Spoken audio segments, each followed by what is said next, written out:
West China হাসপাতালের জরুরি medical team জুলাই-আগস্টে ছাত্র জনতার আন্দোলনে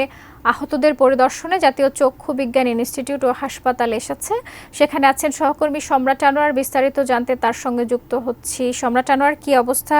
সেখান থেকে জানাবেন বিস্তারিত। ধন্যবাদ। আপনারা জানেন যে গতকাল একটি জরুরি টিম এসছে, মেডিকেল টিম, যেটি চায়না থেকে সরাসরি এসেছেন এবং তাদের যে 10 সদস্যের প্রতিনিধি দল, সেই প্রতিনিধি দলটিও এখানে আজকে জাতীয় চক্ষু বিজ্ঞান ইনস্টিটিউট ও হাসপাতালে সকাল 8:30টার আগে এখানে এসে উপস্থিত হয়েছেন এবং তারা কিছুক্ষণ আগে আমরা যেটি দেখেছি যে এখানে যে জায়গাটিতে এই রোগী যারা আছেন, অর্থাৎ জুলাই আগস্ট মাসে যারা আহত হয়েছেন, যারা চোখে যাদের রাবার বুলেট লেগেছিল কিংবা বিভিন্নভাবে ক্ষতিগ্রস্ত হয়েছিল, তারাই মূলত এখানে আসেন। যারা ভর্তি আছেন তাদের মধ্যে 20 জনকে হাসপাতাল কর্তৃপক্ষ যাদের ট্রিটমেন্টটা খুব বেশি পরিমাণে দরকার, তাদেরকে এখানে এনেছেন এবং তাদের যে দেখার কার্যক্রম সেটি শুরু করেছেন এখানে সে প্রতিনিধি দল। তার আগেও এখানকার যারা হাসপাতাল কর্তৃপক্ষ রয়েছেন তাদের সঙ্গে এই চায়না থেকে আসা যে প্রতিনিধি দলটি চিকিৎসকরা, তারাও একসাথে বসেছিলেন এবং বিস্তারিত কথা বলেছেন যে কোন রোগীদের কোন ধরনের চিকিৎসা লাগতে পারে কিংবা কোন কোন সমস্যার মধ্যে তারা রয়েছেন। এর পরবর্তীতে তারা রোগী দেখা শুরু করেন কয়েকজন এবং বাদবাকি কয়েকজন এই হাসপাতালটা ঘুরে দেখেন, অর্থাৎ হাসপাতালের যে ব্যবস্থাপনা সেই বিষয়ে তারা খোঁজ খবর করেন এবং তার পরবর্তীতেই তারপরেই মূলত এখানে একটি আনুষ্ঠানিকভাবে ব্রিফিং করে জানানো হয় যে সামগ্রিক যে ব্যবস্থা সেই বিষয়টিকে একটু জানানো হয়। সেক্ষেত্রে এখানকার যিনি চায়নার প্রতিনিধি হিসেবে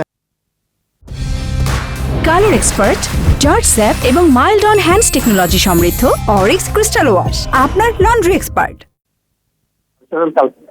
কালচারাল কাউন্সিলর তিনি আমাদেরকে যেটি জানিয়েছেন যে তারা এই অন্তর্বর্তীকালীন সরকারের এক সমস্যা তারা মূলত সামগ্রিকভাবে যে চিকিৎসা দেওয়ার জন্য যে প্রচেষ্টা তারা দিচ্ছেন এবং দেবেন এবং তারা নিশ্চিত করছেন যে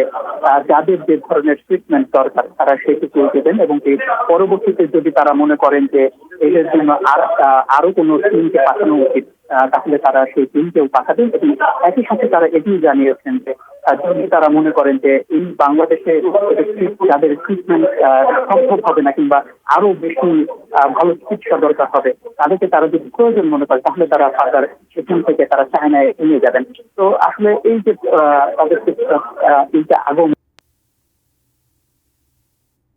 এবং তারা আজকে এখান থেকে পার্শ্ববর্তী নিটোরে নিয়ে যাবেন এবং সেখানেও তারা চিকিৎসা দেবেন এবং খোঁজ খবর নেবেন ওইখানে যারা ভর্তি রয়েছেন। এবং কালকের যে কর্মসূচি সেটি তারা বলছেন যে ঢাকা মেডিকেল কলেজ হাসপাতালে যারা চিকিৎসাধীন রয়েছেন তাদেরকে দেখবেন এবং পার্শ্ববর্তী যে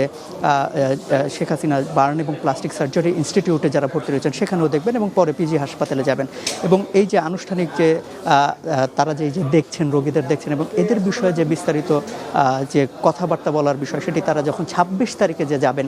সেই দিন আনুষ্ঠানিকভাবে একটা ব্রিফ করবেন এবং সেই সময় আসলে বিস্তারিত এই চায়নার যে প্রতিনিধি দল রয়েছেন মেডিকেল যে সেবা দিতে যারা এসছেন তারা মূলত জানাবেন যে পরবর্তীতে তারা কি কি পদক্ষেপ নেবেন এবং এইখানকার যারা রোগীরা রয়েছেন তাদের জন্য আসলে কোন কোন সেবাটা খুব বেশি গুরুত্বপূর্ণ।